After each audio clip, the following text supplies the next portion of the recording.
Welcome to the Floyd Memorial Library Podcast, where we sit down with the people who give shape, texture, and voice to life on the North Fork of Long Island. Some are rooted here by generations, others arrived by chance or choice, but all carry with them a piece of the story.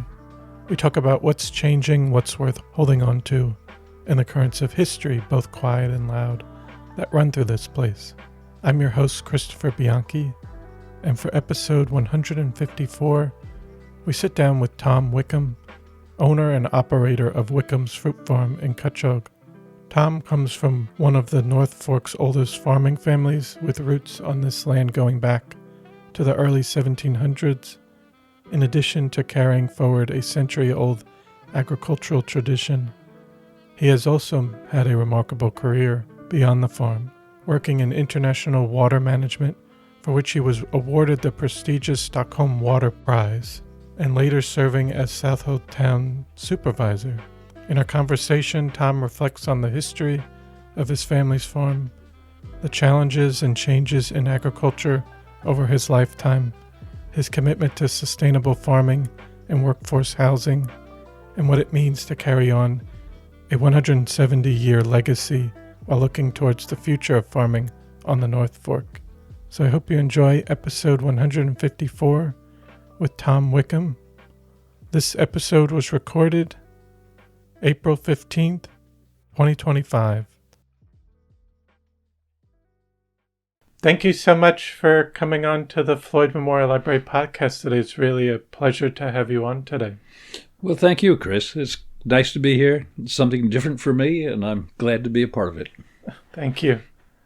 So, in the beginning, could you start by introducing yourself and telling us where you were born and raised? Well, I was born right here in Greenport, as it turns out, at the hospital some 86 years ago. But, of course, I was raised mostly in Cutchogue on our farm, in a farmhouse, in a close-knit family, but somewhat separated from the rest of the community. We were not really self-sufficient, but we were kind of by ourselves, set back from the highway. I guess for me, it was as nice, as wonderful, and raising as a kid growing up here. I can't imagine a better environment, a better opportunity. I remember spending lots of summers on the creek in front of our house, on a boat with a neighbor kid growing up, just poking around in the creek through summer days. I mean, it was just a lot of fun and an enjoyable opportunity growing up on a farm. The people who don't have that experience would have trouble appreciating getting up, going out, walking in getting involved with other people on the farm, seeing how things are done, getting used to the land. I mean, it's an opportunity that few kids have and that I'm still grateful to have had. Yes. And then also your family has farmed this land for generations. What do you know about the earliest Wickhams here in Cutchogue? Well, I know not a whole lot. But let's begin even before that. Before my ancestors came here in the 1600s, there was a part of our farm, our current farm, that had been farmed by American Indians for 400 years. The land had been cleared by them, and it's a fairly sizable chunk of property. It's on the order of 20 acres, and it's part of our farm now. That land came into our family by purchase. And Parker Wickham, who was a key person in that period leading up to the American Revolution, and his family actually bought the land from the Indians. This was at a time, just after the Dutch bought Manhattan Island in New York City and paid trinkets for it. Mm-hmm. My ancestors paid for that property with 2 head of working oxen. And at that time, that was a very valuable commodity. It was worth a great deal of money. And the Indians signed the deal, and it was a legitimate transaction. And they were pleased, as we were pleased. That part of the land is where we're now growing apples, and the public comes out to pick apples on it. And I look forward to explaining to people how valuable that property is, and over the years what it's produced, and how it continues to produce to this day. That was the beginning, and actually the property that the family owned back just before the Revolution was conveyed to my ancestors by a patent from the King of England. And it included a great swath of the North Fork. It included Robbins Island, New Suffolk, most of Cutchogue, right up to the Sound, and it was a substantial holding. And there were other such holdings on Long Island, not just exclusively Wickham's. As it turns out, most all of that property was lost during the Revolution. Revolutions are like that. Revolutions around the world, when there are winners and there are losers. And if you're on the losing side, you generally lose property. You generally lose land. And so that land was essentially, actually it was sold at public auction on the steps of Southold Town Hall. And after Revolution is a time to settle scores among people who really have no use for the families, the previous families. And it was bought by other people. And the Wickham holdings were essentially lost at that time. They were lost because Parker Wickham refused to fight with the Patriots. He didn't fight with the British. His comment was at the time, I cannot raise my arm against my king. And you can understand that because, after all, the king provided the property, the land. As a result, there was a law passed in Albany, the state of, I don't know if it was Albany, but in the state of New York, designated him and half a dozen other men like him on Long Island as outlaws. And if they should ever be found on Long Island after a certain date and apprehended, the remedy would be hanging and death. So he left. His son took over. His son made a little money in the sugar trade from the Caribbean, and got a little more money from the settlement in London, came back and bought a small portion of land that we had and still have. That portion has morphed over the years. We bought some adjacent, we've sold some, but basically that core is still there. And that core started out where the old house in Cutchogue is located, where the family lived. Now we live just east of that in another house on what's now the center of the farm. Okay. And I was curious, in terms of even your ancestors. I mean, this might be going further back, but just in terms of when they came over from Europe. Wickhams that we're aware of came in the Massachusetts area. They quickly moved down to Connecticut, Waterford, Connecticut, and all the American Indian people living there. For them, Long Island was famous for wonderful land to farm and wonderful fishing, especially the fishing. And it was well known for the people in New England that Long Island was an extraordinary place. And it wasn't long before the Wickhams and the Talmadges and the Youngses and the other families from New England crossed the Sound to Long Island. The boats came in around Orient and at what's now Orient, and they sampled different locations. There's a sampling in East Hampton. There's still a Wickham house in East Hampton on Main Street of the late 1600s. It's all kind of fixed up, but that's the original period. There's a settlement in Southampton, and there's a settlement in Cutchogue. And where exactly they started, I have no idea. But they settled ultimately, permanently in Cutchogue. And that has been ever since the mid-1600s, the foundation of our family. They've radiated out and gone lots of other places, but that was and still is the center of our family. Yes. And then before we get to your parents, I was curious about if you got to meet any of your grandparents and what they might have told you in terms of stories. My grandfather on my father's side died in early death. My father only didn't really even know him. My grandfather on my mother's side was quite an extraordinary man. He was the pastor of the Mattituck Presbyterian Church for many, many years, Dr. Charles Craven. And he has written the definitive history of Mattituck. Very well-regarded man, Dr. Charles Craven. But he passed away, I think, before I was born. I don't ever remember knowing him personally. But my father was kind of a local historian. And I listened and have remembered a number of stories and commentary that he had on local history. So a lot of what I'm going to be talking about today, a lot of it probably comes from him and his knowledge, because he really got into it.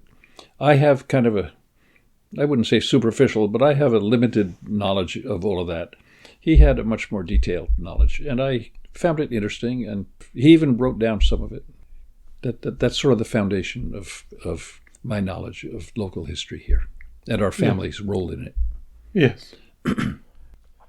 Now, could you tell us more about your parents with their roles on the farm, and how did they shape its direction? Farming was and really is a family occupation. And in the years, my parents never expected to be farming. My dad, John, had an older brother, James, and the expectation was that he would farm. He liked animals. All farms had animals in those days. This is the 1930s, 20s, 30s, and 40s. Mm-hmm. And expectation was he would farm, and so my father went to Cornell to learn engineering, civil engineering, and had every expectation of working as a civil engineer. Let's see, I don't recall exactly the date, but sometime in the 1920s, his brother was killed in a car accident. And so my dad, really, who was still at Cornell, hadn't finished yet, had to take responsibility for that farm. His mother, my grandmother, said, "Look, you finish your college education and I will look after the farm for 2 or 3 years until you come back." And she hired a guy, you may know the Dickerson family here in Southold. It hired Mr. Dickerson at the time to be kind of a farm manager, and she looked after the thing, and she did a very good job with it. But after college, my dad came back and took full responsibility for the farm. He wasn't that interested in animals, and tractors were coming into play at that time, and the farm changed. And it changed to become the same kind of farm that almost all the other farms were here, and that is a potato farm. Farming, potatoes covered almost all the farmland on the North Fork and the South Fork, and they did for many, many years. But that was kind of, in my lifetime, that's how things changed from one generation to the next. So that was that transition in the 30s? To potatoes? Even earlier. Even earlier, yes. Okay. But for us, as a family, it was more or less in the 30s. Mm-hmm. And you asked about the family. Potatoes were a good crop, and it paid for my college education and my brother and my sister at the time. But it had a short time frame. And after about beginning in the 1970s, farming potatoes on Long Island became less and less profitable. And ultimately, it became unprofitable. There are many reasons for that I could go into, but basically, farms like ours who wanted to continue farming needed to think about something different. My parents thought about it for some time and concluded that let's grow a crop that we can sell retail and get retail prices for it. Not a crop like potatoes where you just throw the crop on the market and just take whatever they give you.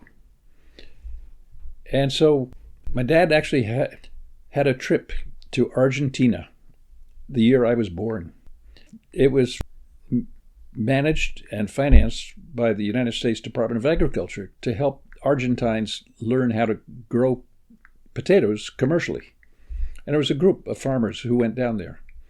My dad enjoyed that visit and went up to the northern part of Argentina, the same latitude south of the equator as we are north of the equator, and saw really nice fruit growing on trees, including apricots and nectarines and peaches. And he came home here afterwards and says, look, if they can grow it south of the equator, we'd ought to be able to grow it up here. And we put in a few trees, and my mother sold from a truck at the end on Route 25 to whoever local people would stop by to pick up peaches. We became known as a peach stand, a peach farm. Several years later, we had a small building on skids that we could pull back to the farm and bring back up to the Route 25 when we had the crop. And she actually managed it and looked after it. We started hiring a few people, and that was the beginning in the 1950s, the late 40s or early 50s of what's now our farm stand in Cutchogue. And what would you say are some of your strongest memories growing up on the farm as a child?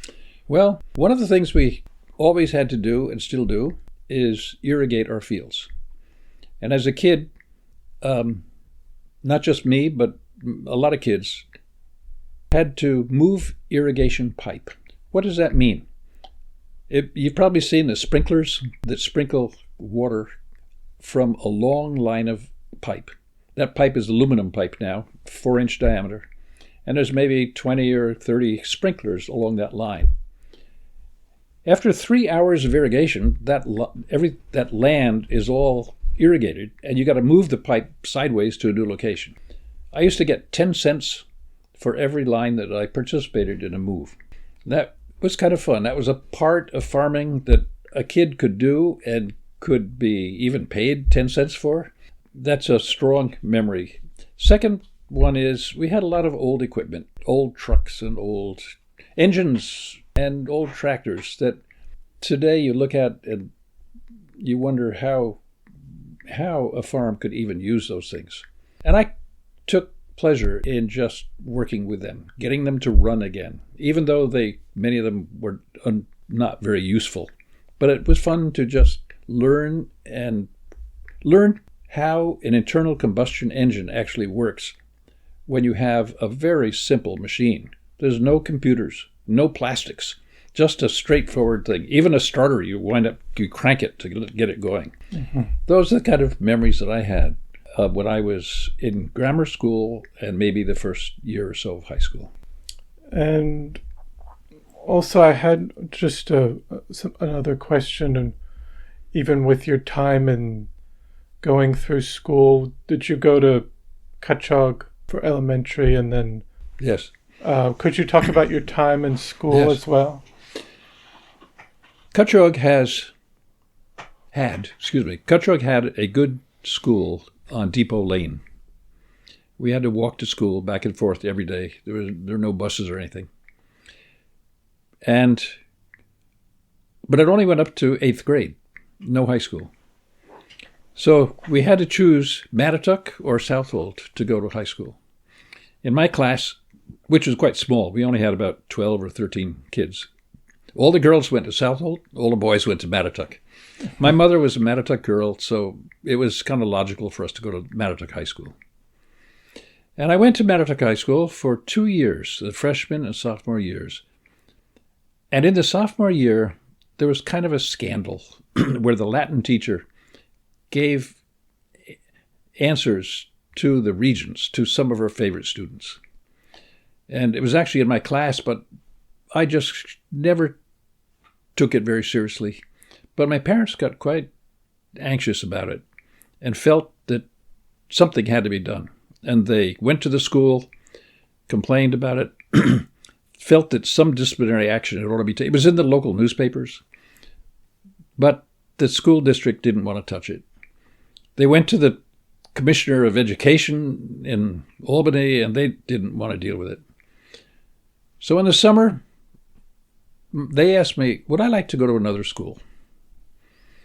Long story short, I wound up at a Quaker coeducational boarding school in Pennsylvania for my last 2 years of high school. Wow. So I went 2 years to school in Mattituck High School, a public school, and 2 years at a private school in Pennsylvania. This school had an orchard. It had a working farm associated with it. And all of us students there had a work program that we had to, do different jobs that needed to be done. It was a school that was begun in 1799 and was one of the first coeducational schools in the country. That school is still active. I learned a lot in those 2 years, and in many ways it has shaped me and my beliefs and how the person I am today. I'm actually, like my parents, I'm actually a Presbyterian, active in our local church in Cutchogue. But Quaker beliefs are an important part of who I am today. Yes. And before graduating from high school, even those last 2 years, would you come back and work on the farm? And every summer, without exception, I did. And I not only worked, but I helped manage the business together with my family. And later on, even when I went to college, every summer I would come back and farm. Later on, I worked in other jobs overseas, and if we had a sabbatic, or when I had in between different assignments, I would always come back and have, and I became a partner, although not here in residence. And whenever I could, I would get familiar with the latest things and the changes and all of that. So yes, whenever I had that opportunity, I would be here. And it became a part of me, and I'm glad to have those roots that still exist at that time. And then I was also curious, just in terms of with farming and then your parents out here, what do you remember about growing up, and would you eat a lot of the produce that you grew, and you're kind of what you grew up eating? Well, yes. There was I don't know if you know Alex and Louisa Hargrave. Yes.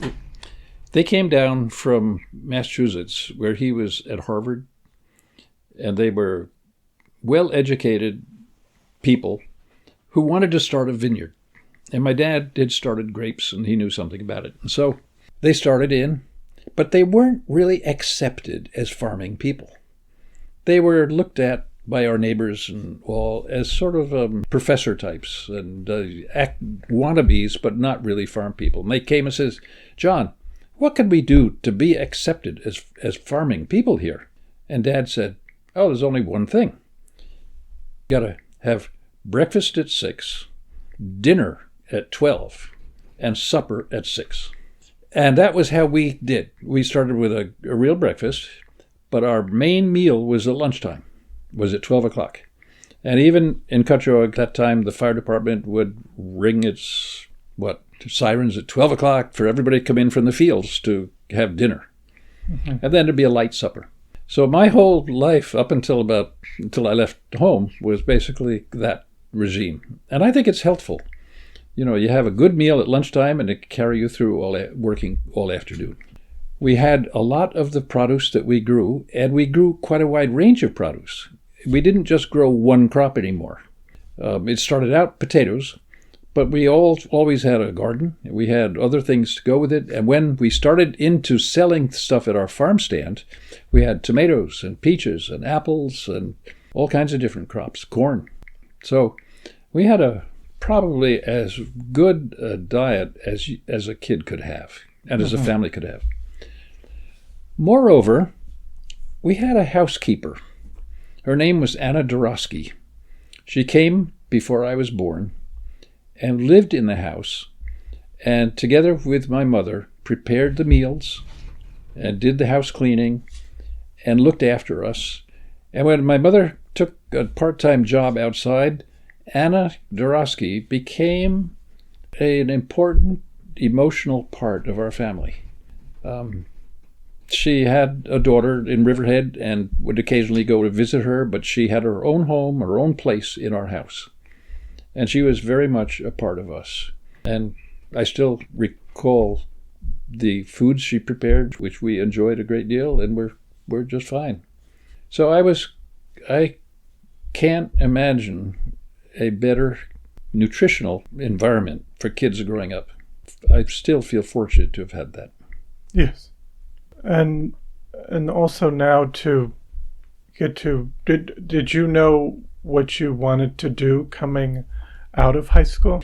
Coming out of high school in those days, everybody who had the ability, and most of us did, would go to college. Mm-hmm. I was interested in mechanical things. Our family has a strong mechanical bent. Mm-hmm. We're more or less... And so I went to Cornell Agricultural Engineering School. It was a 5-year curriculum to get a degree, but I went there, and ultimately, after 5 years, I graduated. I wanted to go to college, and I studied hard, and I didn't socialize. I didn't go to fraternities. I didn't do any of that stuff. What I did do was got all my meals free by waiting on table at a Jewish sorority. Here on Eastern Long Island, there were Jewish people, but we didn't really know them, and we didn't really have much interaction with them. Cornell was a wonderful experience for me.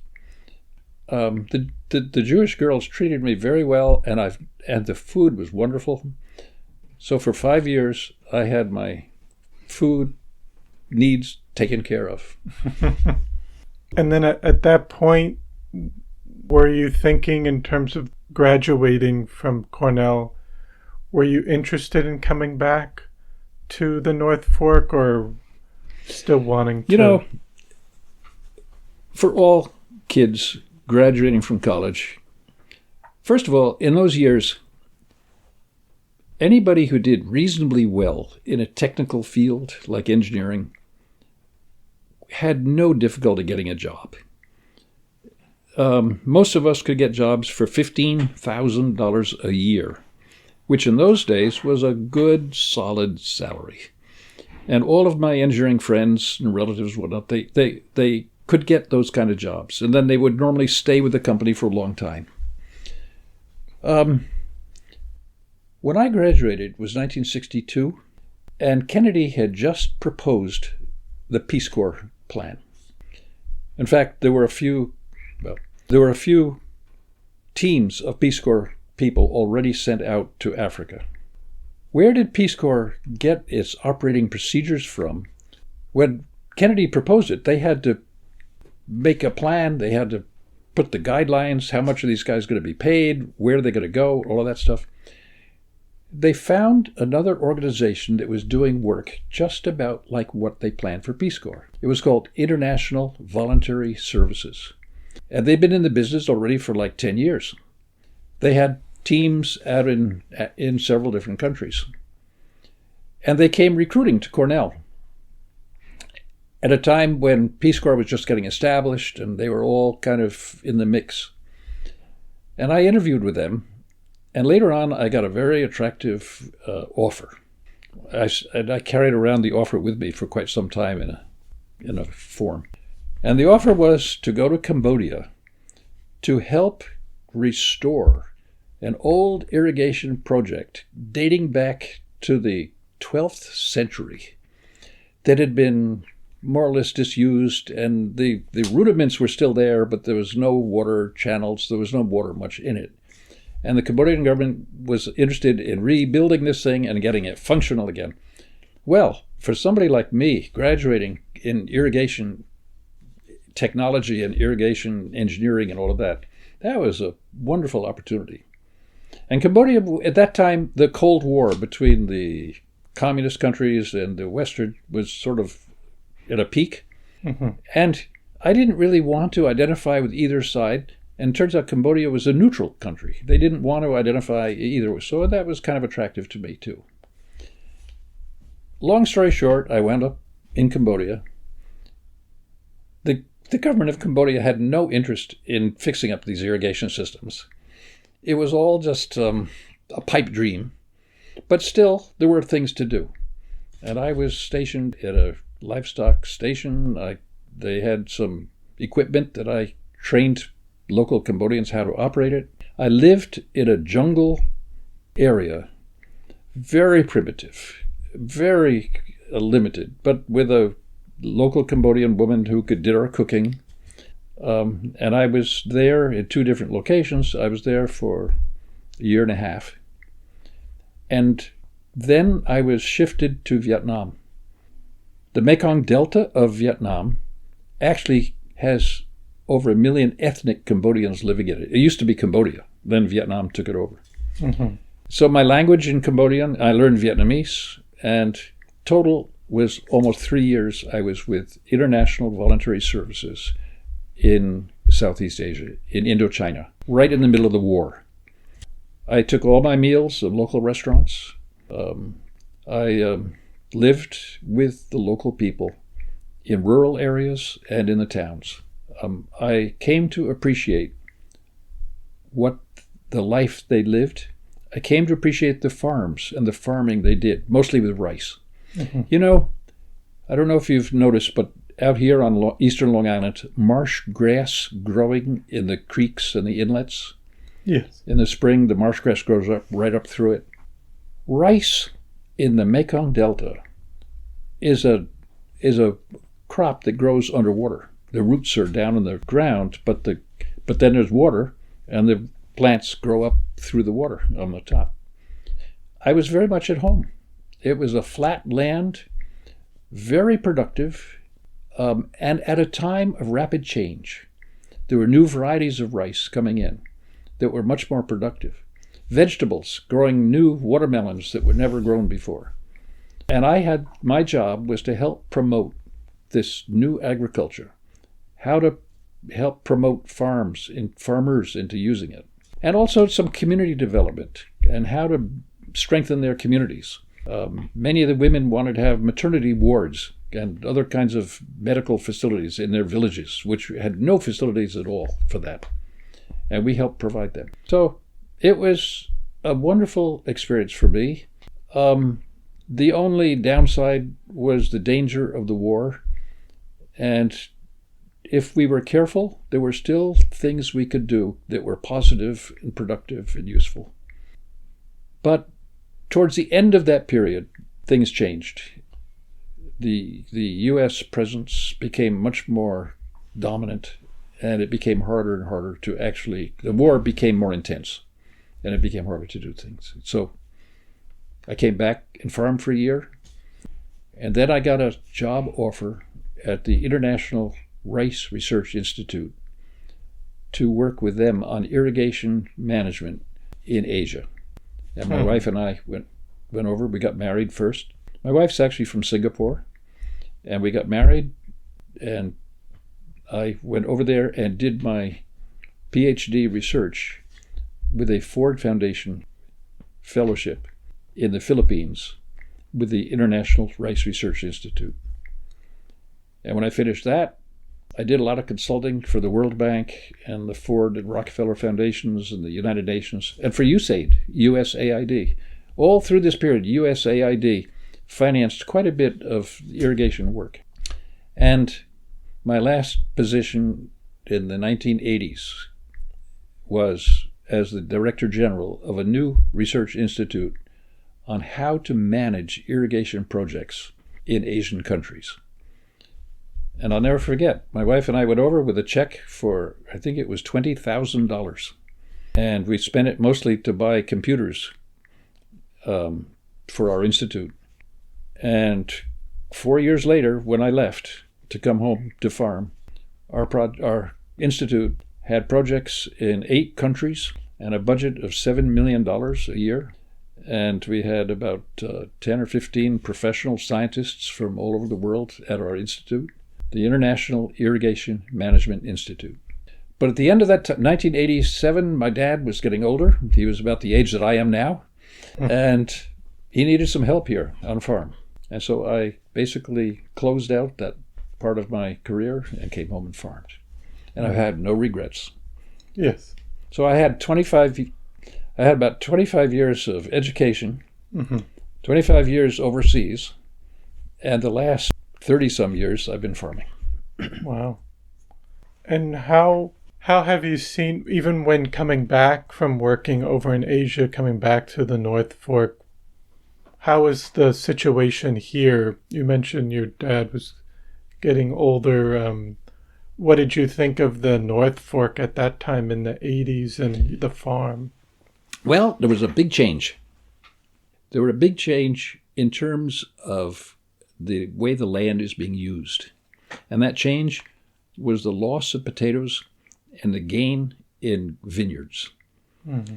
Yes. And those vineyards came at a crucial time.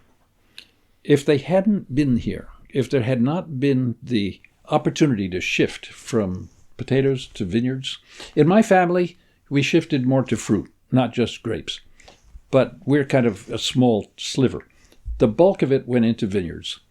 And if it hadn't gone into vineyards, there would be houses there. Yes. So we're fortunate that that opportunity came at that time. I might mention that my dad was a pioneer in growing grapes here at that time. We got some experimental varieties from Cornell and grew them, and they grew well. We sold some of them at our farm stand as fruit. As a family, we don't drink. We just don't drink at all. My brother, my sister, my families, we just don't drink. And so it'd be crazy for us to get into wines. Yeah. But we are into grapes, and we would be happy to sell them if we can find a market for them at our farm stand. The second thing that happened at the same time was the Farmland Preservation Program. And that's a really important part to preserve farming on eastern Long Island. Let me just describe with an illustration how that program works, because it's so important. And again, my father was a key person to start that program, together with the county exec at the time and one or two other farmers like ourselves.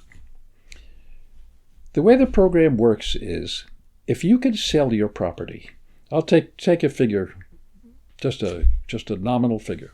If you can sell your property to put houses on it, people will pay at that time something like, let's say, $50,000 an acre. How much is it worth for just agriculture if you can't put a house on it? How much would a farmer be willing to pay for that property? Not $50,000. Mm-hmm. Maybe, say, 20. What that means is the difference between those two figures, $30,000, is the development value of that property over and above its agricultural value. So the county had a program to buy the development value of farms, and the farmer maintains ownership of the property. He can still grow crops on it. He can still sell it or leave it to his heirs or do whatever he wants with it, but he cannot develop it, cannot put roads and houses on it. It's very simple. And you give up something, you give up that right, but you're compensated for it. You're paid for it. So it's a fair exchange. And it's a voluntary program. It's not forced on anybody, and you don't have to do the whole farm. In our case, we have sold it's called selling the development rights to your farm. You still own the underlying title to the farm, but you've sold the rights to develop the farm. We have sold development rights in sections of our farm. Now I guess something on the order of a little more than half of our farm is now preserved forever. And this is in perpetuity. This is not just a temporary thing. Yes. And we've sold a little bit more of it, but in sections, only maybe 5 or 6 times some additional portions. Mm-hmm. And I'd like to save some of that opportunity for the next generation, so it's not all me. That program was really important. Why? It put money into the pockets of those farmers who wanted to shift from potatoes to grapes. Grapes are a much more expensive crop to get started. You got to buy all that equipment for the winery. You've got to put up the trellises in the field. You got to buy thousands of little grape plants to plant out there. Mm-hmm. Before, you just drove a tractor around there, put some fertilizer and some slices of potatoes, and they all grew. It was much cheaper. But to make that transition to a more intensive farming, it was daunting unless a farmer had some external finances. And the Farmland Preservation Program gave him those additional financial backing, and it also preserved the land for him. Mm-hmm. So farmers didn't need to sell their land. Many farmers would tell you, and they still will tell you, oh, I need to sell the land for my retirement. That's the only thing. I didn't make a lot of money all my life. But I need to preserve the property and sell it for my retirement. I've heard that scores of times from lots of growers over the years. Well, now there's an alternative. You can sell the development rights, but keep the land in agriculture and make it available to your sons or daughters or somebody else, and don't let it get lost, and don't put houses on it. Yes. And that has become a really important part of preserving a way of life out here on the North Fork, and a viable agriculture for properties that most farmers would just die to have. We have such fertile soils. We have abundant water. We got a lot of sunshine. We got a good market with 3 million people here on Suffolk and Nassau counties. I mean, it's just such a wonderful production environment and sales environment. And now we've got a way to finance part of it. And I was curious, could you talk a bit about, you mentioned the decline of potatoes, but could you talk a little bit about the reasoning behind that? They fall into 2 classes. One class is that potatoes are basically a commodity. A commodity, you just buy the cheapest thing you can get. Mm-hmm. There's no difference between different varieties or where you grow them. A potato is a potato. Mm-hmm. And you can't argue that, hey, my potato is worth more than Idaho potatoes or Maine or some other place. So the price level is established by the big players.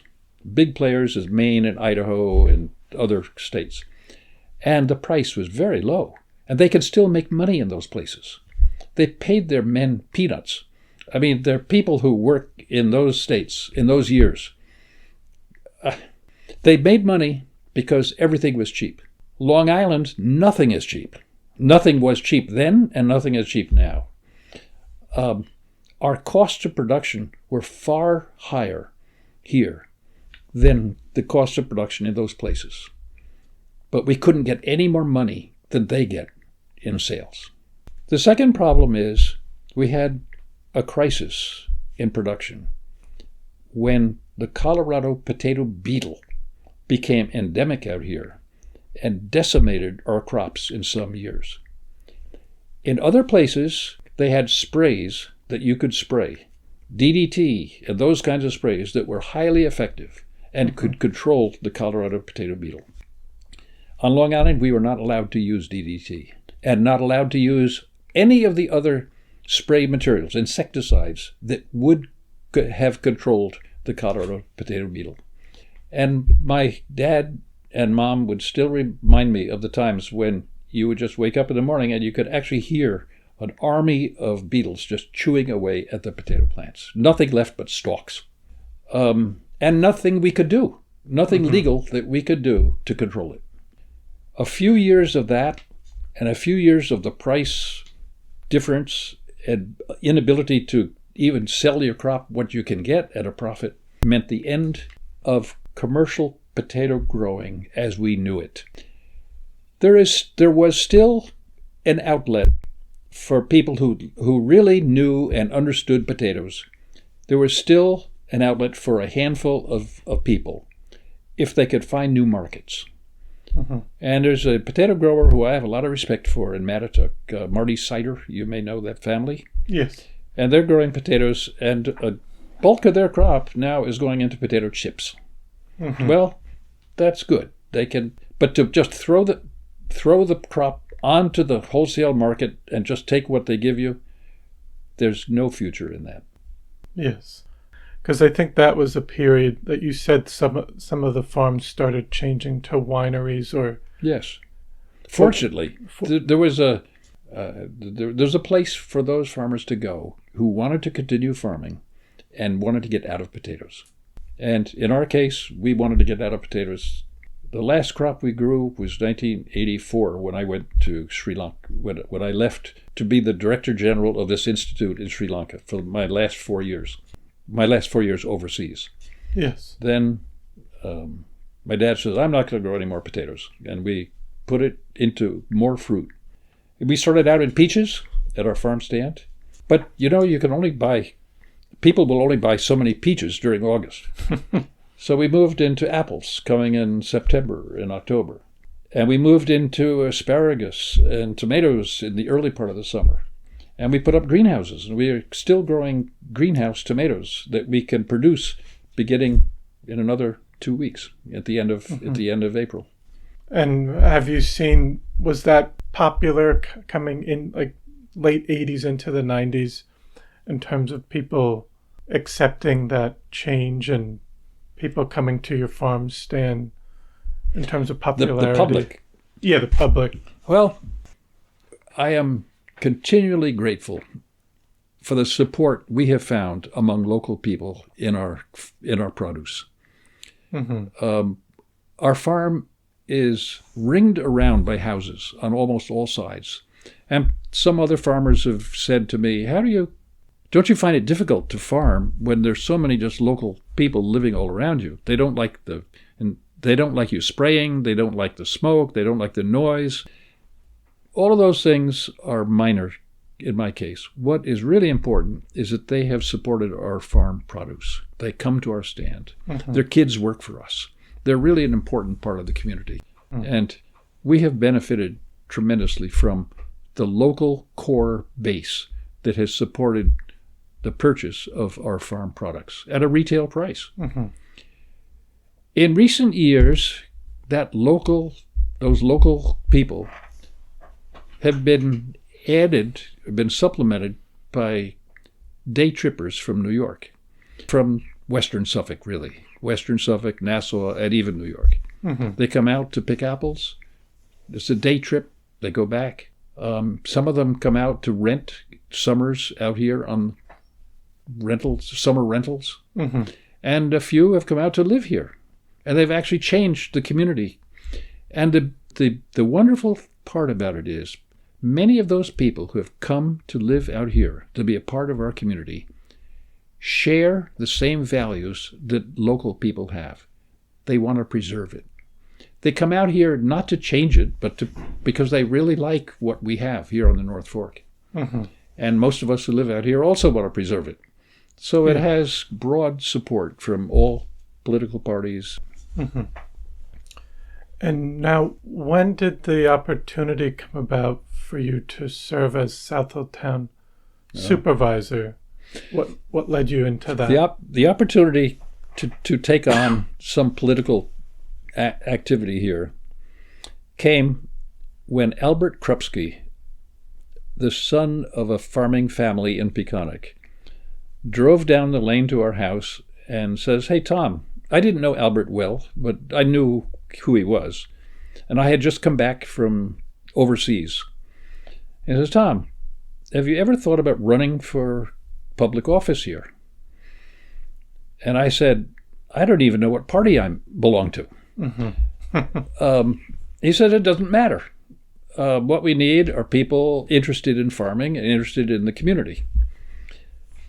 And so I looked into it a little bit, and I became kind of interested to do something.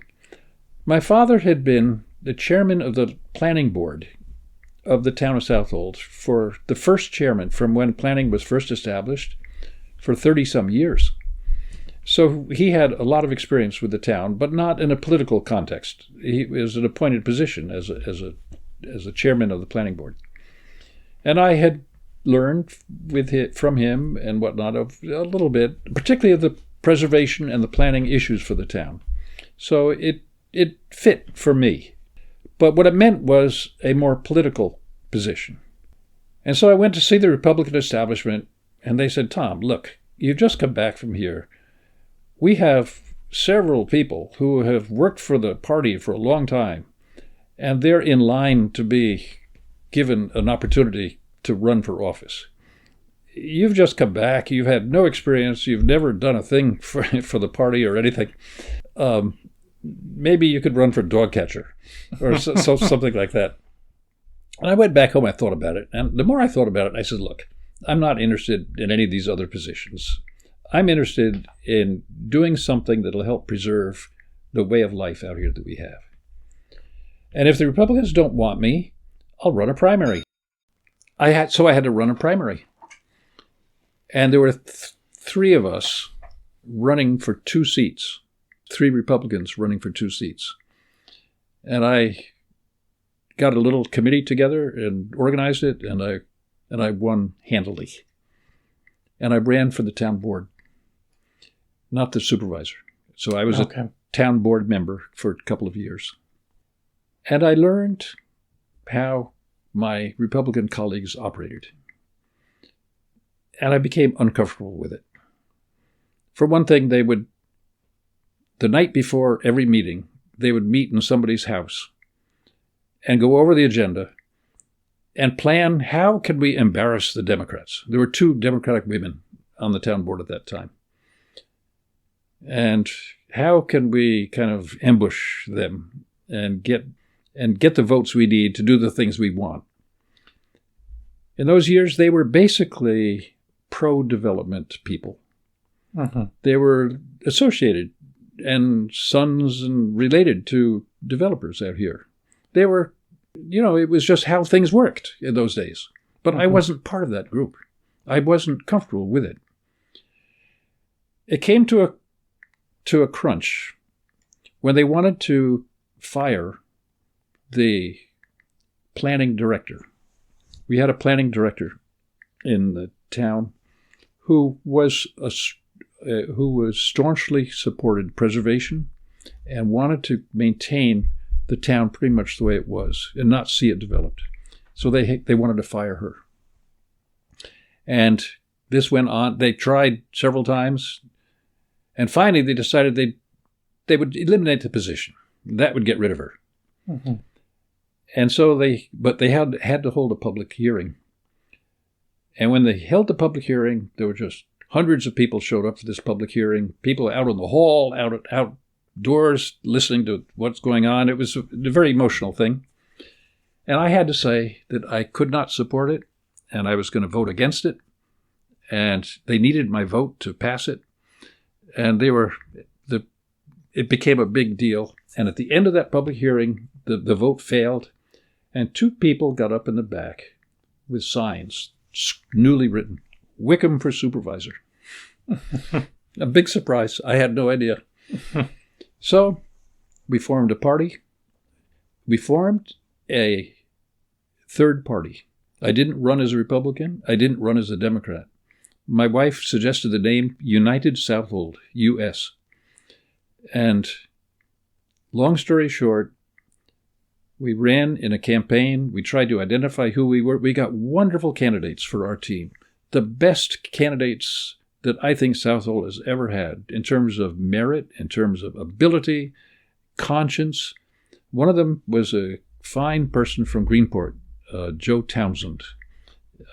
You may not know him, but he was a wonderful person. Yes. Passed away several years ago now.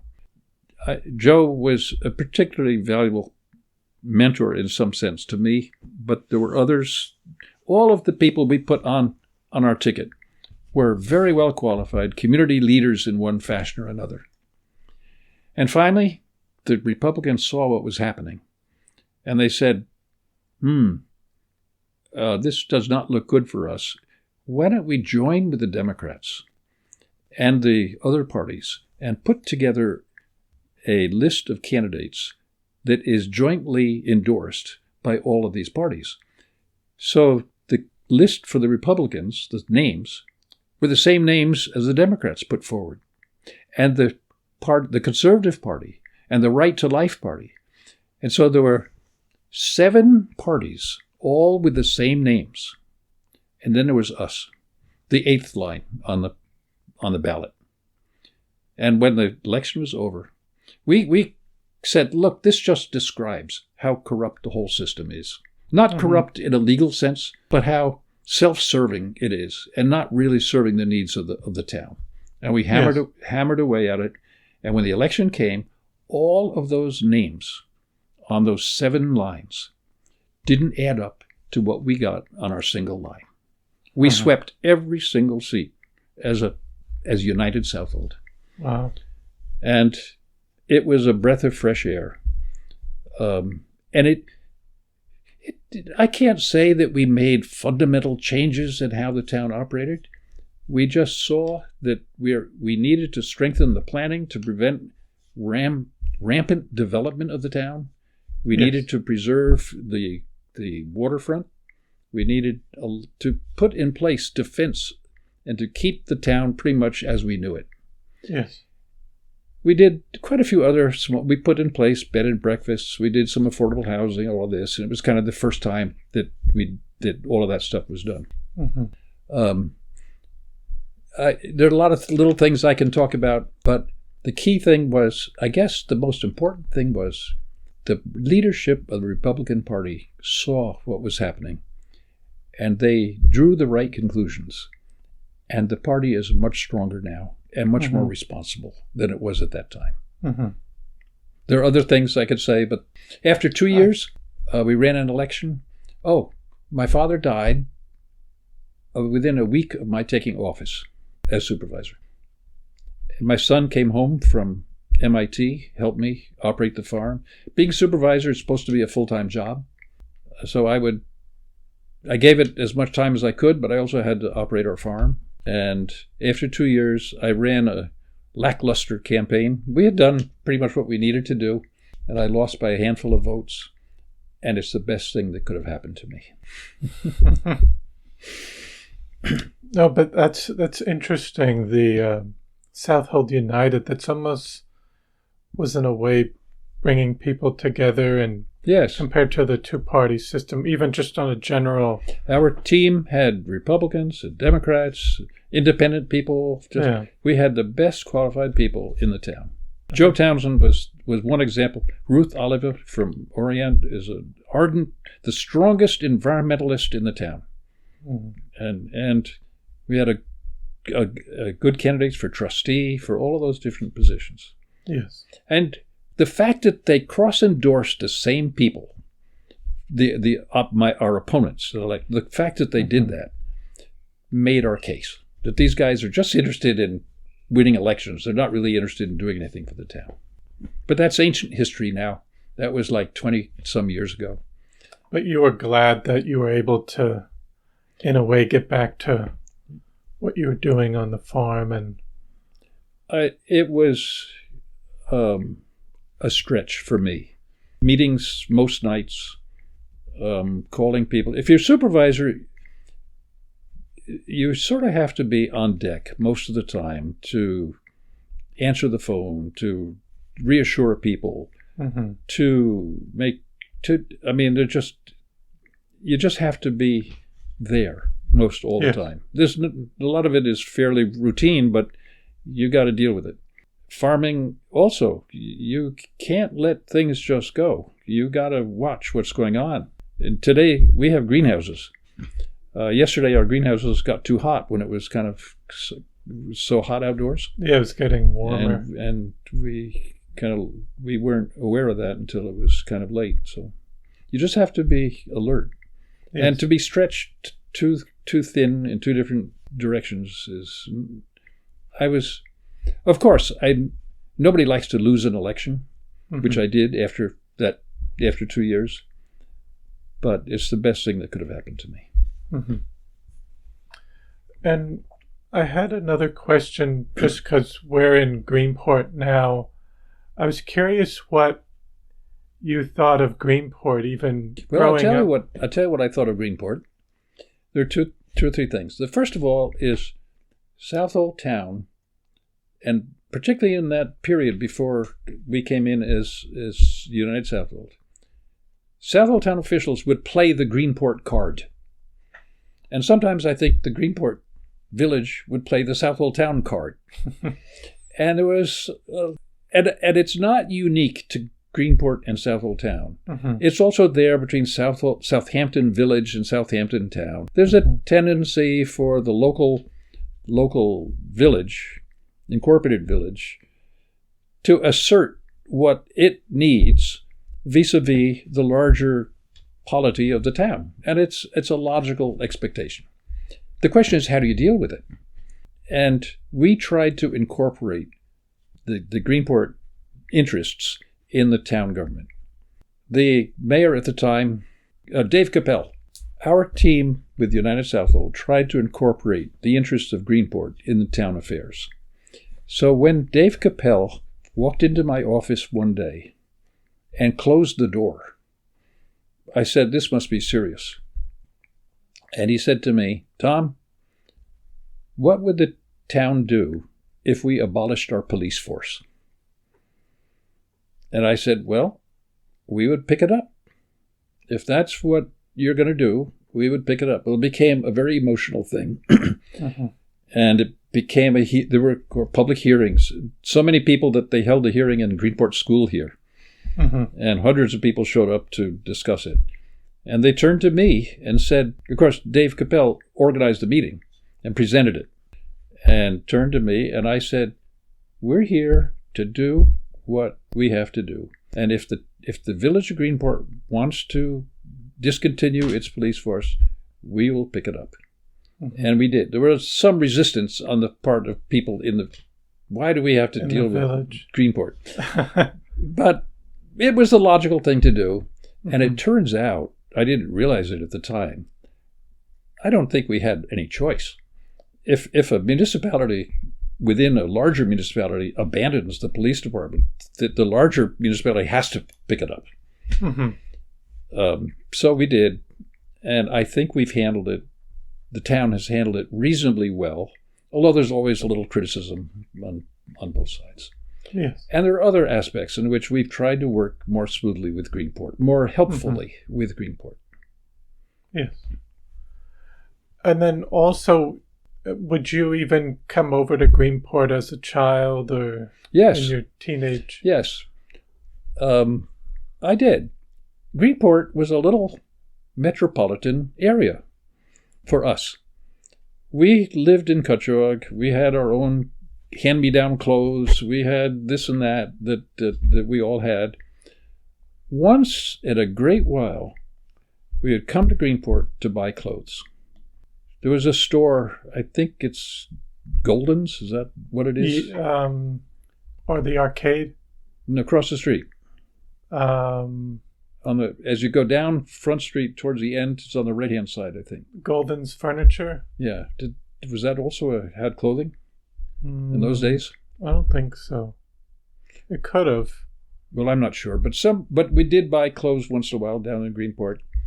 And my mother was an organist in our church, and quite a good organist. And she learned organ in Greenport. And she took a train from Cutchogue down to Greenport, walk over to what was then the Greenport Presbyterian Church. Now it's, I believe, the Greek church up there. Yes. And she had an instructor who helped her get going. And she would go back and forth.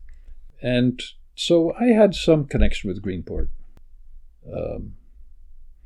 We would occasionally go to Shelter Island from Greenport.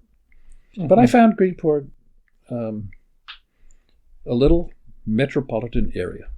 Yes. And it's rather similar to New Suffolk. Mm-hmm. New Suffolk, they're both laid out as grids, and they're both seaport is too big a term. Seaport, or like a maritime center for the town. And Yes. indeed, Greenport has quite an illustrious history of having sent whaling ships out into the ocean. One of my ancestors from Cutchogue, Wickham, is buried in Calcutta when he died on a whaling ship that went out from Greenport. Wow. So there's a strong connection. Yes.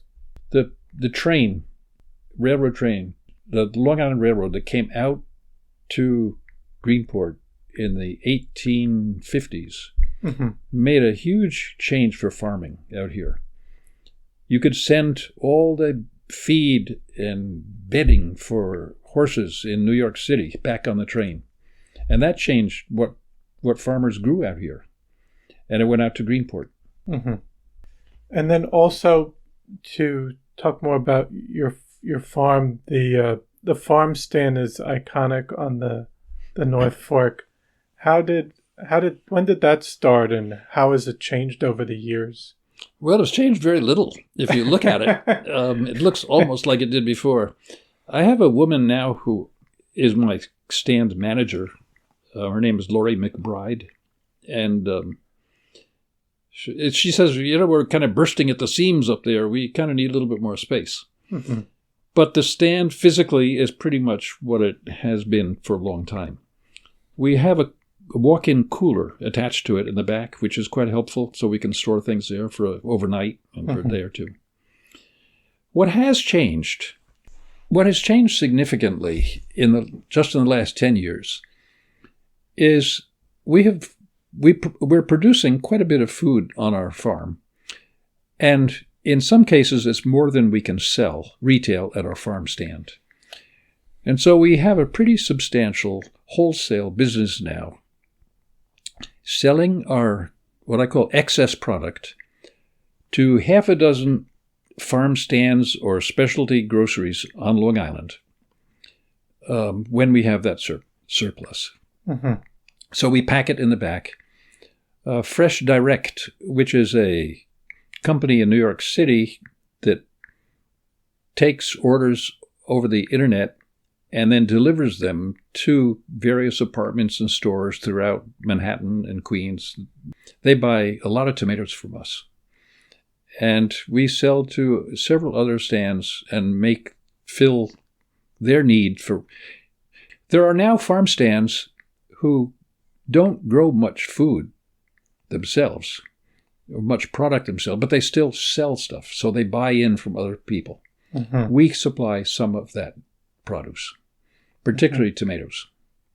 We start out with tomatoes in the spring, even within a couple of weeks, even at the end of April or early May, we start from our greenhouse. And then we switch over to field tomatoes when they become ripe, and we have tomatoes through the whole summer. And a farm stand has to have tomatoes and sweet corn. That's the kind of the two things that we all have to have. Yes. So the thing that's changed is we have more, I would say, we do more of the wholesale. Mm-hmm. There's more competition now from other farms in apples. You may have noticed a lot of apple growers, a lot of apples being grown out here. So that's not an area of growth for us anymore. It's we still grow a lot of apples, but I don't think we're going to be producing. We're not going to be adding to it. Okay. And in terms of the crops year by year, how do you decide what to? Because you mentioned the apples, but just in terms of the changing customers' experience or what might be popular in the years to come. We generally make small incremental changes and nothing very dramatic. Mm-hmm. We'll grow a few more tomatoes, a few less apples, a few more of this and a few more of that, but we're basically just changing on the margins of a basic model that we've had in place for quite a while. Mm-hmm. Occasionally, there'll be something kind of interesting coming along that we might want to do in a bigger way. 2 or 3 years ago, we planted figs. It seems like the demographic out here, there's a lot of people asking for figs. So we follow what people ask for.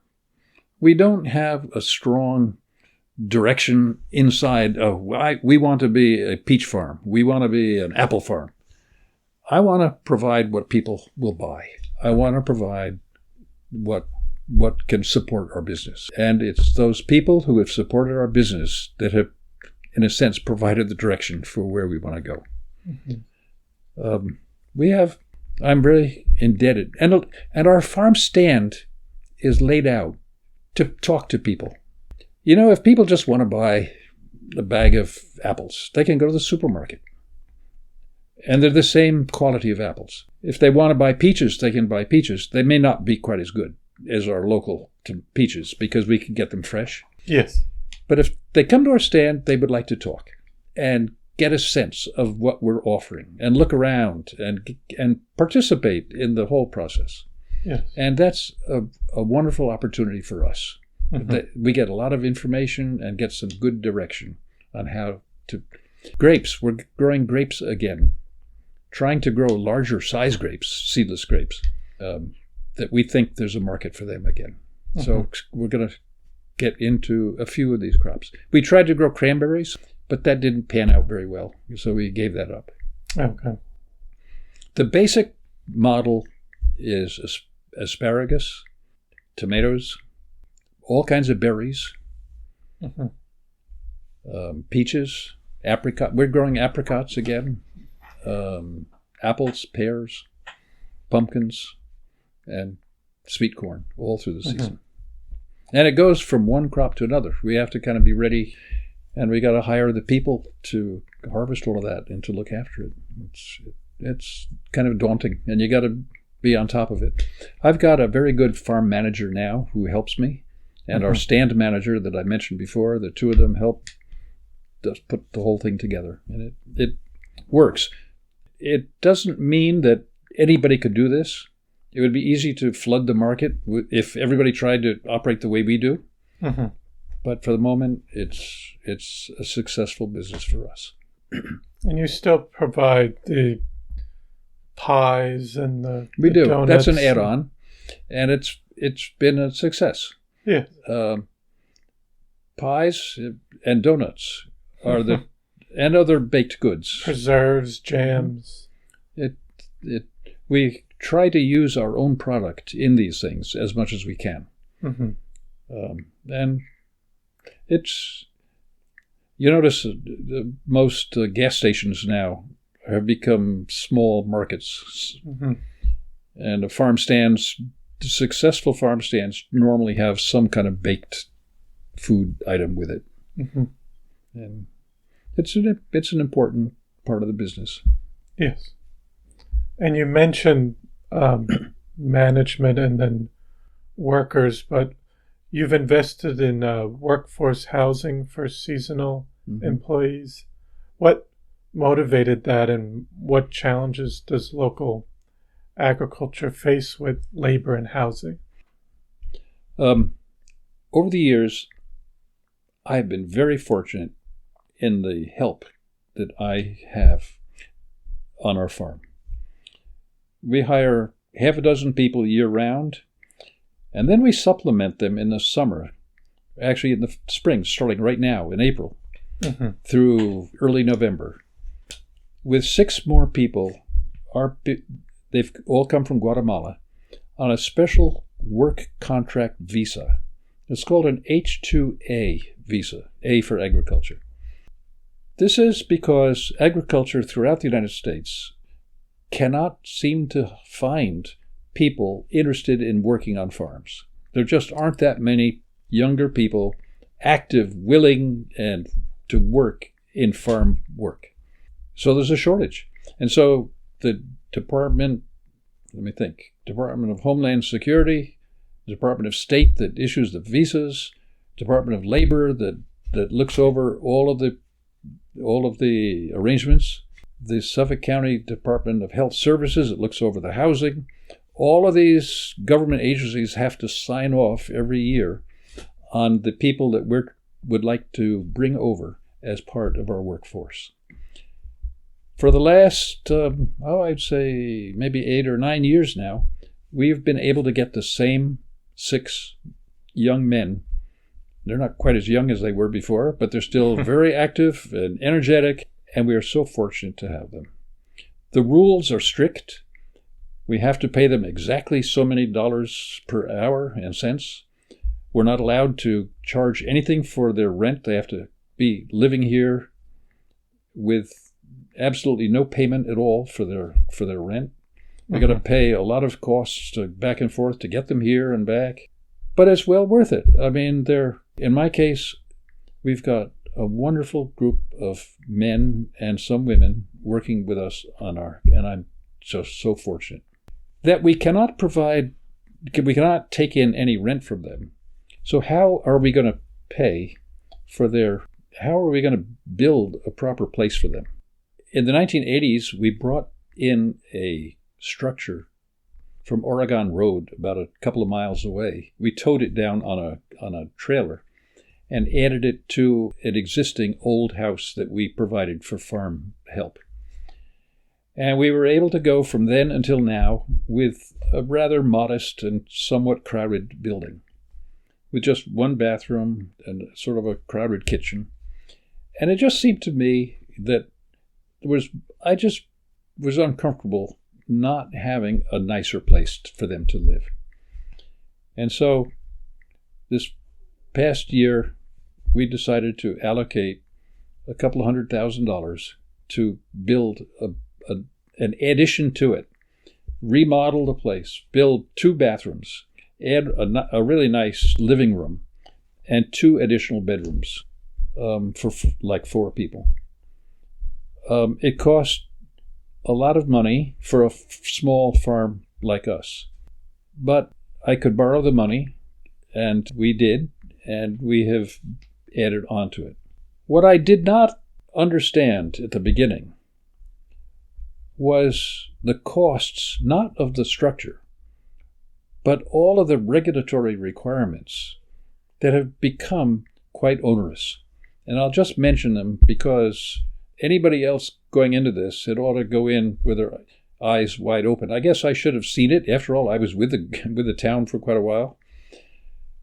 There's a couple of requirements. The first is to get a building permit to do this. If you're going to get a building permit, you're going to have to go to the county health department for where the water is coming from, and they're going to require you to get public water, Suffolk County Water Authority water.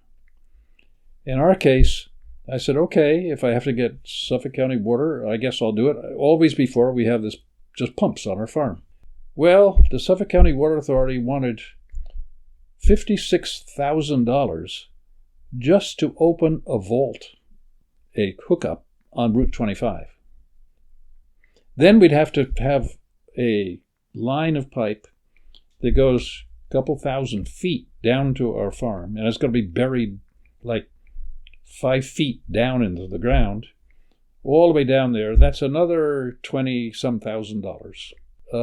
Then you got to put in one of these fancy septic systems that the county will require. It's called an IA septic system that's supposed to contribute less nitrogen to the groundwater. If you're a residence, just a private home, you can get a grant. If you're a business, forget about grants. You're going to have to pay the whole thing. So that's another $35,000. Then you got to have a fire suppression system in every room of the house. Hey, I don't have a fire suppression system in my own home. How many homes here on in Southold Town have actual sprinklers, like a hotel room with all those fire sprinklers? Mm-hmm. Why do we have to have that? Well, you have to have it because that's what the law says. Well, that's another, by the time I'm done, it'll probably be $20,000. Just for a small addition. Just for a couple of bedrooms and an extra bathroom. I have to do all of this. I'm up to $120,000 of these regulatory requirements that are not necessary and not anything, and are more than what you and I would have in our normal homes. So that has been kind of an eye-opener for me and a concern. And it's something that really somebody should take a crack at someday and change. Mm-hmm. But the problem is the county and the town will say, hey, our hands are tied. The state building code tells us what we have to do. And similarly, the Water Authority will say, hey, it's the Suffolk County Health Department is telling us what we have to do. That's why we're requiring it. Everybody puts the blame on somebody higher up.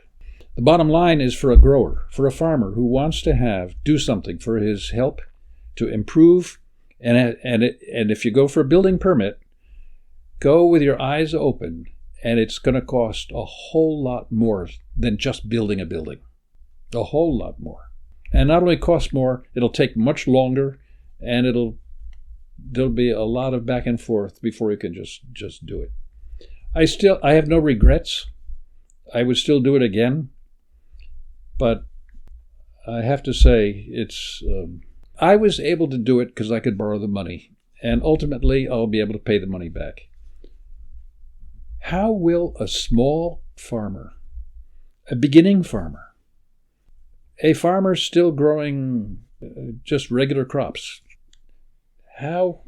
growing a potato farmer, for example, how will those kind of growers be able to pay for this thing? There are some new farmers starting out on the North Fork here. I don't see how they're going to be able to provide these amenities for their help without a change in the regulatory environment. Mm-hmm. Yes. And I work alongside these men every day. I'm very pleased to have them. I just wanted to do something for them. And also farmers take a lot of criticism about their farm help, how they treat their help, and they take criticism of the housing that they provide their help. If you read the newspapers, if you read the commentary, oh, farmers rip off their farm help. They're out there with whips and they force them to work when hot sun and rain, and it's inhuman for them to be treated this way. And then they're in shacks to live. Well, I wanted to demonstrate that we're not like that. And I wanted to put up a nicer, it's a home that any American family would find satisfactory. Not fancy by any means, but satisfactory. I wanted to provide that. And we have provided that. Yes. But even with all the hurdles and yes. And the hurdles are still ongoing. I still haven't solved all of them. I haven't paid for them, and I'm trying to get waivers.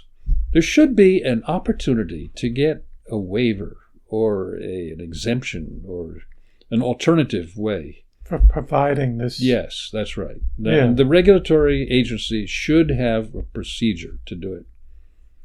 And I've talked to them, and just yesterday I have another step that I now am taking to have a good source of water, but not necessarily the Suffolk County Water Authority water.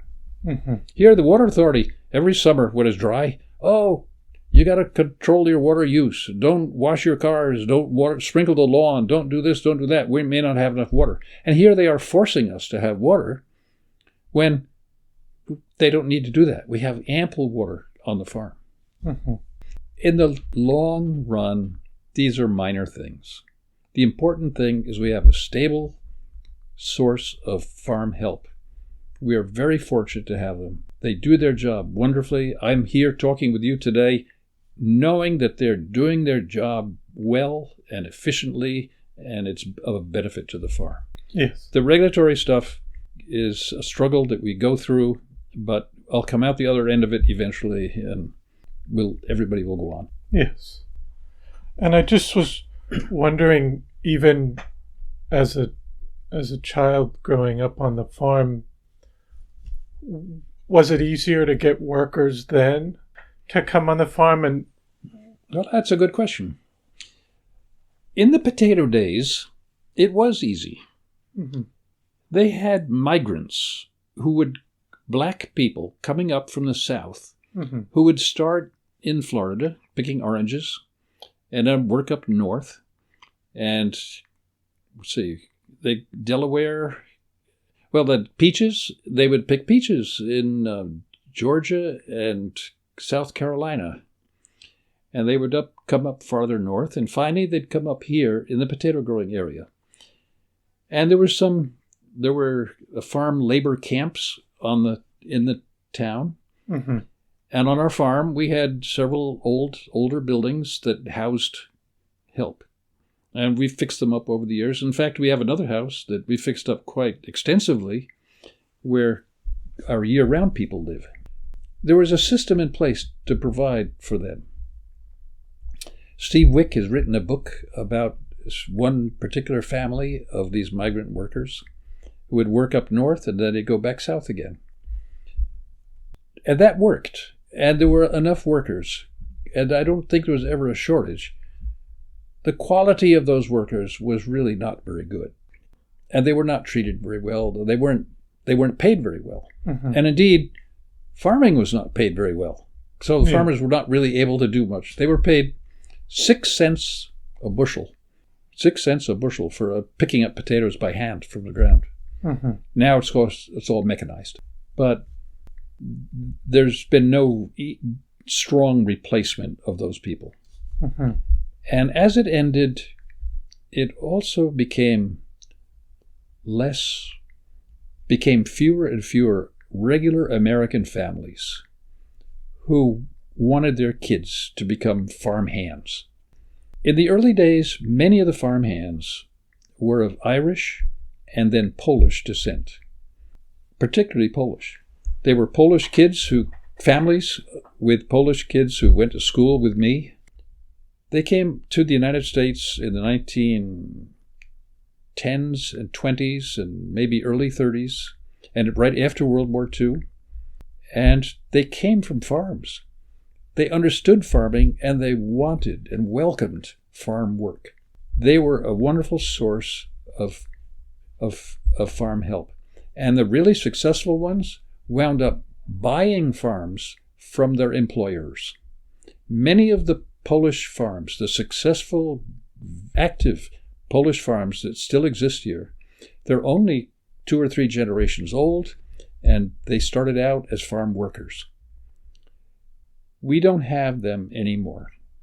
We do have some Hispanic families, and they tend to be landscapers, but it's hard to become a migrant now for people coming from abroad. Yes. The laws just do not encourage people to come here, to immigrate to the United States and start working and living as a normal American. In the old days, we were able to absorb hundreds of thousands, even millions of people, first from Ireland and then from Poland and other Eastern European countries, Ukraine, Lithuania. Those people have added so much, not only to our community, but to our farms. And they were a wonderful, stable source of labor, and many of them have graduated from that and become part of the mainstream the United States of America. And their kids have, in my class at Mattituck High School, when we graduated, Connie Bagensky, John Chittick, all of the Polish guys who went to school with me, they weren't interested in farming.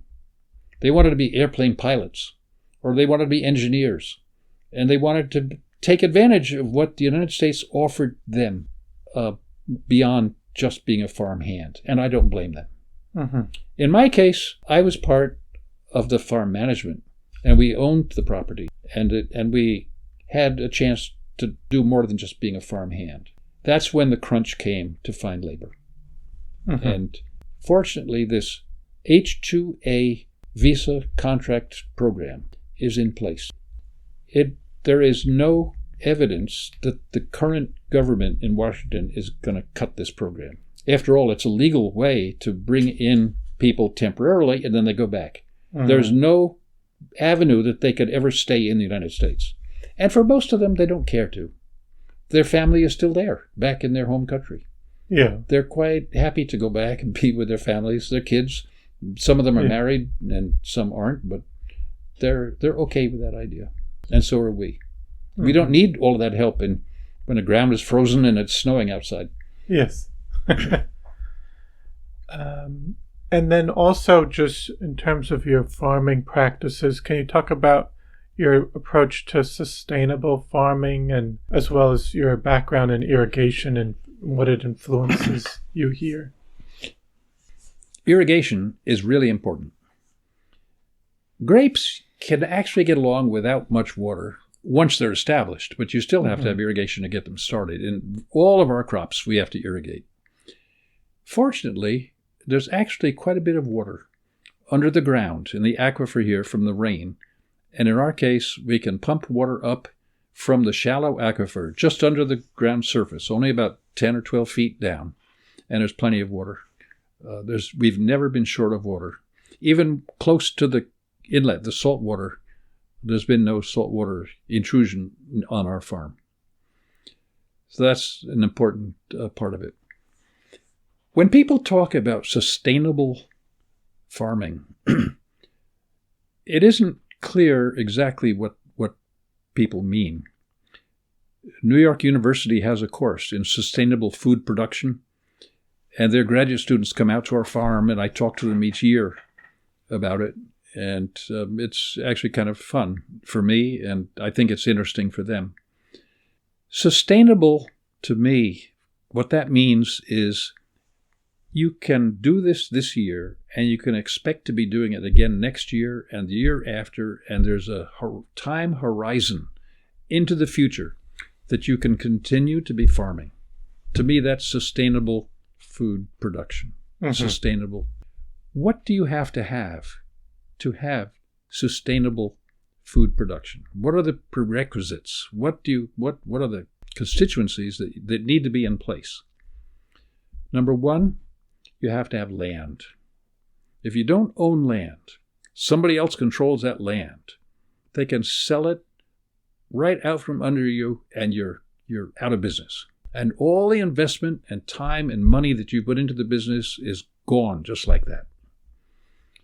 So it's really important to have long-term use of land, preferably own it yourself.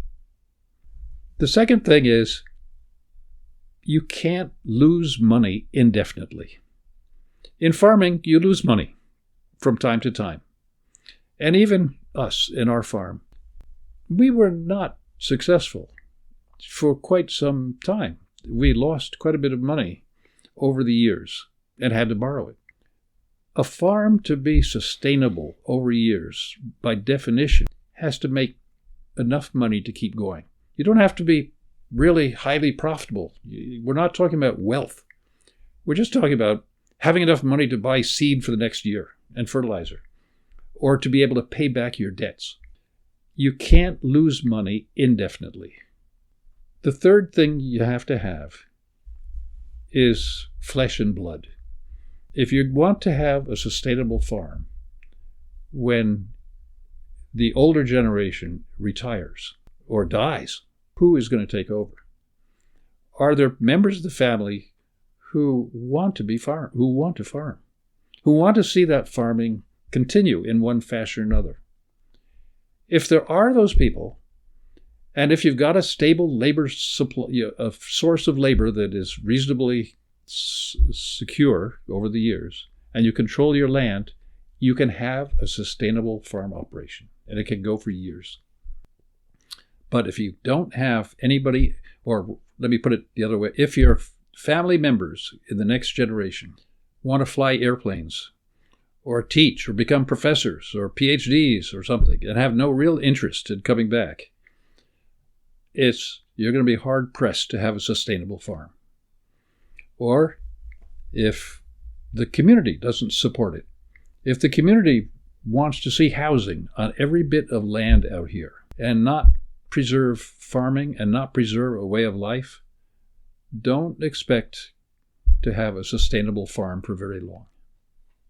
And you got to have a source of money. You don't have to be rich, but I'm borrowing a fair amount of money each year to buy fertilizers and seed and all of that to get started and to pay the men and women working for me. You've got to be able to find resources and find some money, find a source of credit. There are agencies. There's an agency called Farm Credit. It's actually an agricultural bank. There are sources, but you've got to access it, and you've got to prove that you're a good risk. It's like any other business. It's a dollars and cents business. I'm spending a great deal of my time these days, operating a business, which means making sure that I have money to pay all of these people every Friday, and that I have the money to pay interest on the money I'm borrowing, and to pay this and to put all of these things in place. Because the farm would not last long if I didn't. Mm-hmm. Yeah. It's different from what it was even just one generation ago, when farming was, I wouldn't call it subsistence, but it was sort of a bare bones operation. Mm-hmm. And we didn't put a lot of money into it, but we also didn't get much out of it. Today, our farm, and I think most farms, have shifted into a more business-like venture. It costs much more. Labor is much more costly. Fuel, electricity, diesel fuel, the farming fertilizers are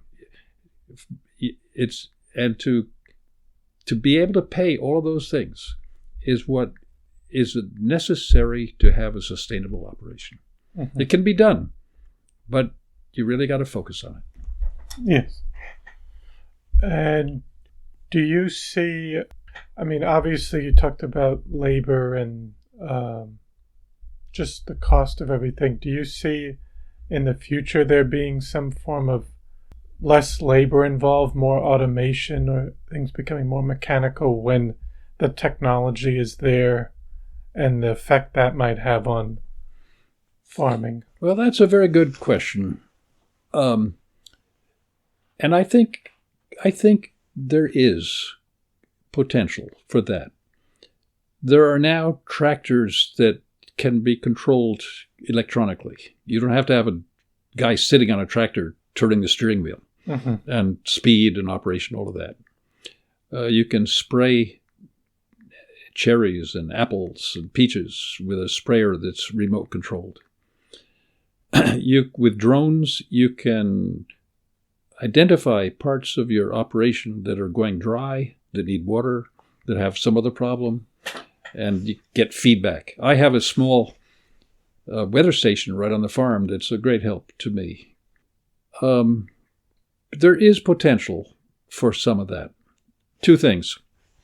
To buy a piece of that equipment is really expensive. Mm-hmm. Most farms out here make do with their existing equipment, and they fix it up as needed. And as long as they fix it up themselves, they don't take it to an expensive shop, it's fairly economical. At the present time, I would say the potential for mechanization on Long Island farms is limited because the farms are so small. If you had a really big farm, I would say the potential to have mechanized ways of doing things that would reduce the labor costs is real. And I think those farms will benefit from it. And on the margin, some of us will too. But in our case, which is maybe an extreme case, we're trying to sell a really quality tomato and an absolutely juicy, ripe peach and berries, raspberries, little crumbly raspberries. If you squeeze them too much, they're juice. Mm-hmm. Even strawberries. There are strawberry pickers in California machines that'll pick strawberries. They often get, they're very expensive. And you got to grow the strawberries in special tables, raised beds, which we don't normally do. There are just many difficulties for small farms that mechanization does not fit smoothly with. I wouldn't say it can't, and some of it maybe will. Probably not in my generation. My son is actually kind of interested in the possibility of some form of remote control work on certain parts of the farm. Mm-hmm.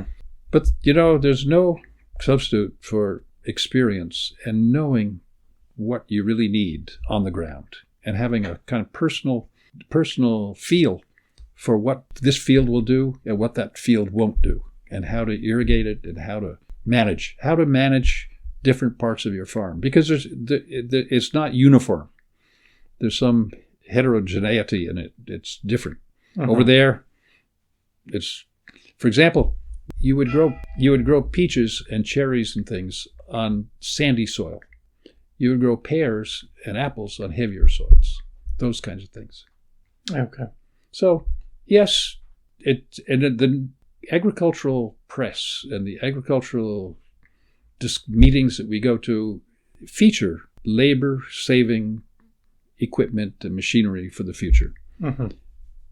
How appropriate that will be for Long Island remains to be seen. Maybe it can be. I'm an agricultural engineer myself. We learned in college all about mechanization. Mm-hmm.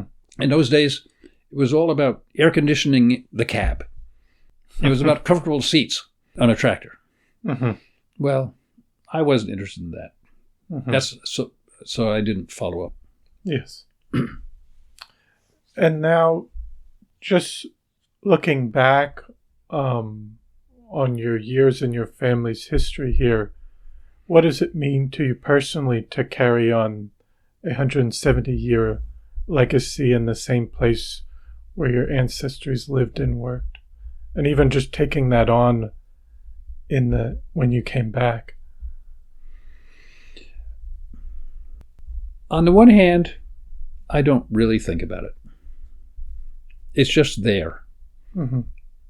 And it's part of me, who I am. And I've embraced it, but I don't talk about it. And I don't wake up in the morning and I'm not motivated. Or rather, it's not a primary motivation in my life and how I look after things on the farm. Mm-hmm. On the other hand, it does provide me a certain satisfaction and maybe a quiet sense to continue, mm-hmm. and a quiet background to who I am and to the knowledge.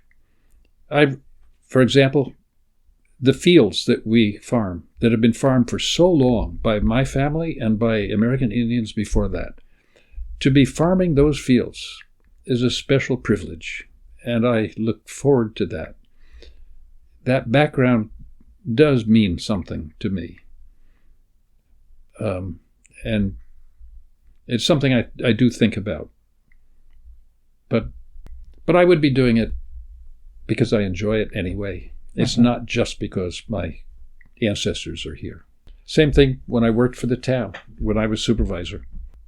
Yes, Parker Wickham in the 1700s was a 7-time town supervisor.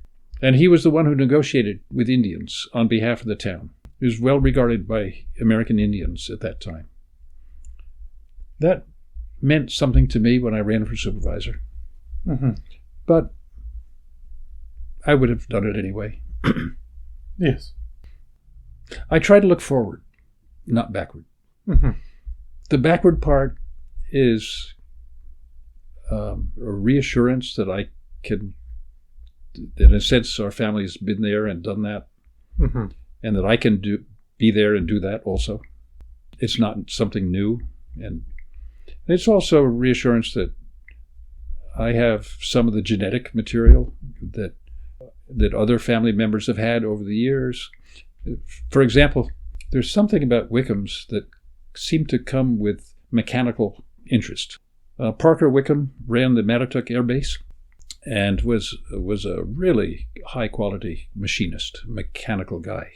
He's an amazing guy. And my father and other people in our family have a strong mechanical bent. So I guess it's in the back there. It's something that's with me, the fact that our family is there. Mm-hmm. It has been for a long time. But it doesn't really affect what I do and what I think day to day. Yes. And is it important for you to not just from viewing from the side, but to be out in the fields every day working. That's an important part for you, not just to, because some people could just be like, well, I'm just watching from the side. Yeah. That's a good question. A few minutes ago, I spoke about how farming has become a business, and I'm spending a lot of my time in the office. And I feel I've lost something by not spending as much time as I used to in the field. I have lost something. I've lost a bit of a touch, what's going on day to day and even hour to hour. On the other hand, I replaced that with a person. So I've got a farm manager now who I never had before. And through him, I don't have to do it in person. I've got another guy who I trust and who can be my person to be in touch with the fields. And it's and that has proven, in a way, he's done it better than I can. So I guess that's the substitution that comes, particularly when you get older. After older, someday you're not going to be able to do any of this. So you need to have something in place, and he's very good at it. And our stand manager is very good at operating the stand. And as the business gets bigger, you can't expect to do everything yourself, particularly as you get older. Better to have really good people, well-motivated people, even if they cost quite a bit, to have them in place to do the things that you can't necessarily do yourself, even though you'd like to. Yes. Does that make sense? Yeah. Yes, that makes sense. And then I think I had two questions left. One was, what have you enjoyed most about living and working on the North Fork? Well, I enjoy the people. I enjoy having people at our stand. I don't spend much time at our stands, but when I do up there, invariably people say, "Hey, Tom, how are you? I haven't seen you in quite a while." And sometimes I don't even recognize them. Quite often, I don't even recognize them. I enjoy talking to them and finding out what they're doing. And invariably, they are happy to see me, not because of me, but because I represent continuing farming on the North Fork, continuing open space, continuing the traditions of what we have here. And indeed, I do represent that. So that's part of it. I enjoy the fresh air. I like outdoors. I'm not an indoors person. Even in the winter. I mean, obviously it's cold and you have to dress up, but I like outdoors. I like the cleanliness of it, the air. Even I'm even dust. I'm okay with all of that. I like touching things. This for the last half hour. Yeah. I'm really not an office person. I mean, I was for years with a town. With my work overseas, I was the director general of a research institute, hiring people and doing things.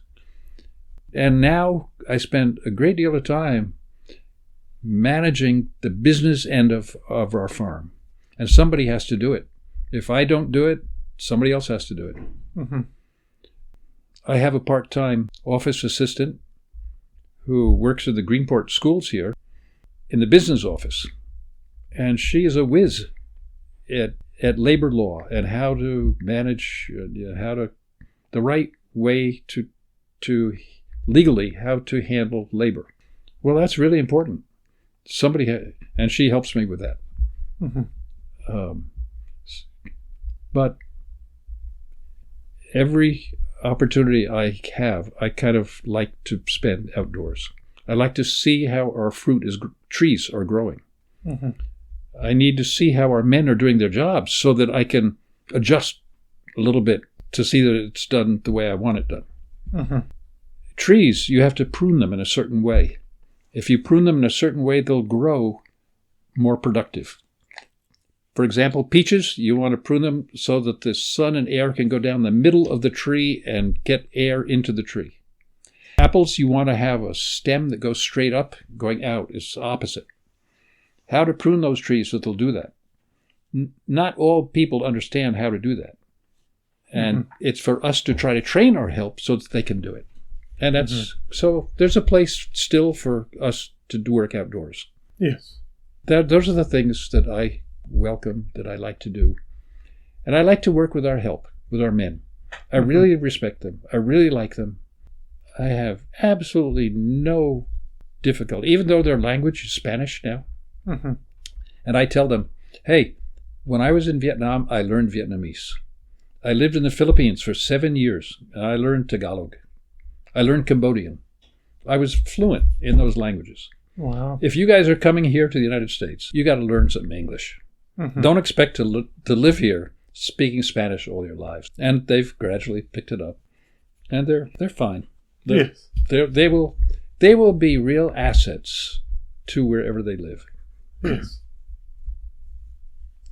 And then just the last question, just looking to the future, what are your hopes for Wickham's Fruit Farm and for the next generation of farmers on the North Fork?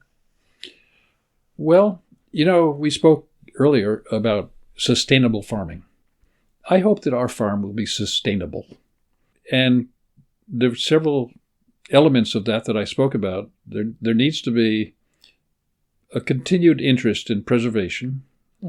There needs to be a market for our products, a market that is provided by people who live out here who want the product and are willing to pay something for it. And there has to be flesh and blood, obviously, in the family or from somewhere who will actually have a vision of what this is going to be. It'll be a different vision maybe from mine, but in my case, I followed the vision of my parents fairly closely. I bought into that.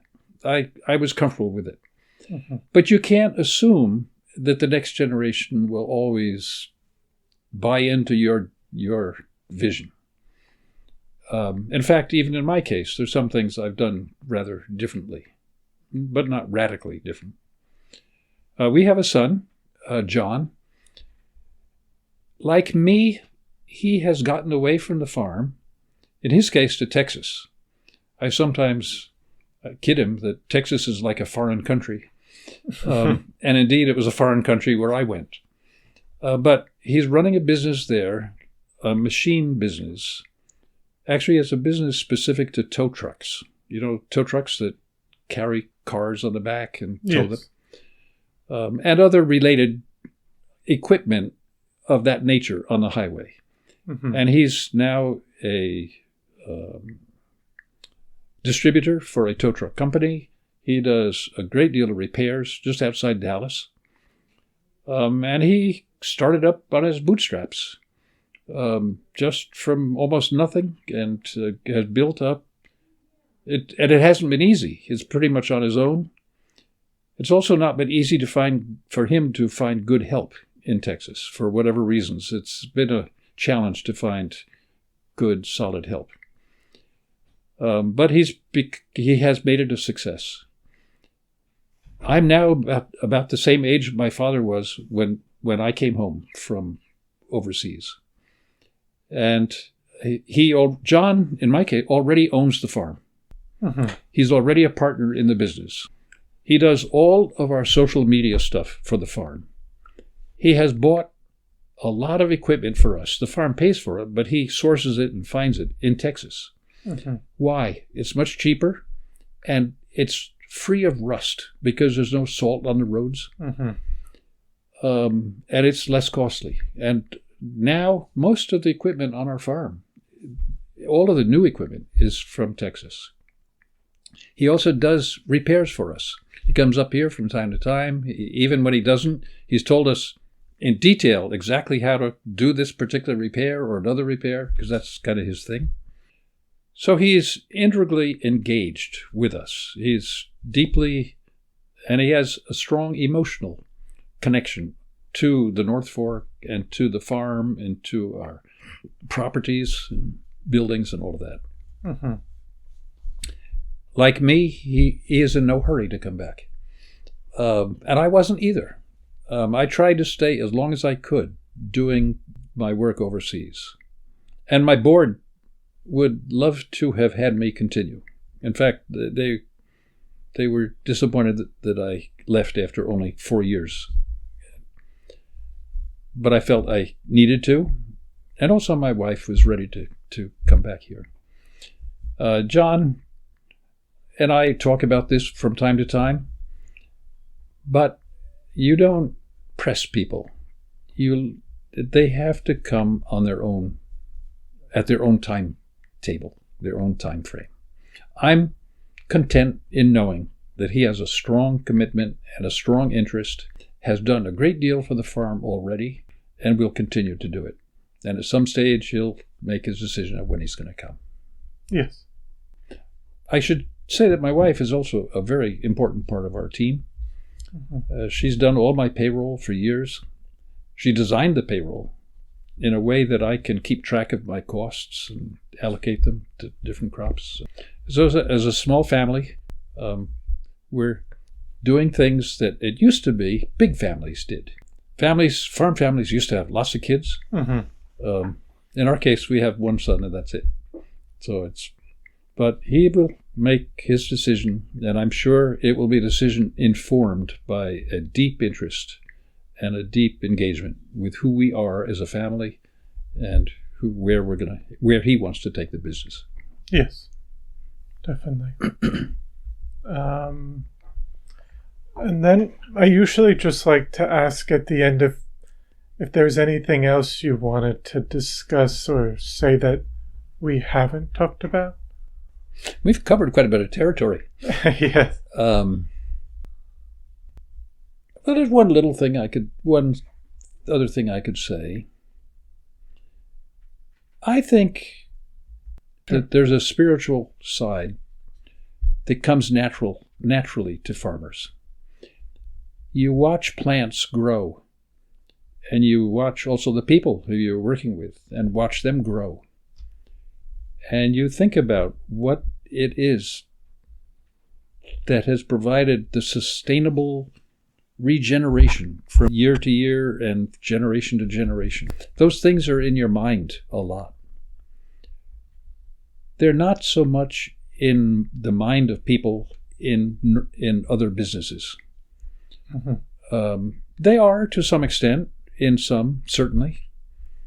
But in my family, we have a spiritual side. We're religious. We don't work Sundays at all. Occasionally, our men have to do some work that's emergency, mm-hmm. and they do, but I don't. Mm-hmm. It's important for me, and it was important for my family, for my parents. That's a small piece of who I am, and that I'll take with me forever. And it has given me a little more perspective and balance as I go through the days, knowing that there's a bigger thing than just me and bigger than just our farm that's out there.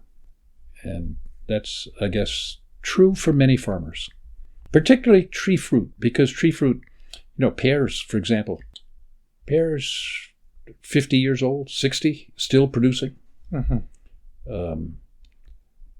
And the rhythm of the natural rhythm of plants have quite a bit in common with the natural rhythm of animals and people.